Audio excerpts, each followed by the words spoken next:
நான் தான் கரிகால சோழன், சோழ அரசர்களில் நான் ஒருவன்.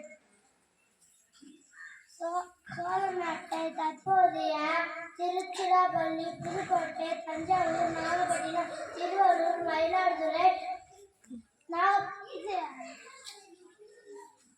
மற்றும் கடலூர் ஆகியவற்றை உள்ளடங்கியதாக இருந்தது. எங்கள் சின்னம் புலி சின்னம். எங்கள் தலைநகரம் காவேரி பூம்பட்டினம். துறைமுகம் துறையூர்.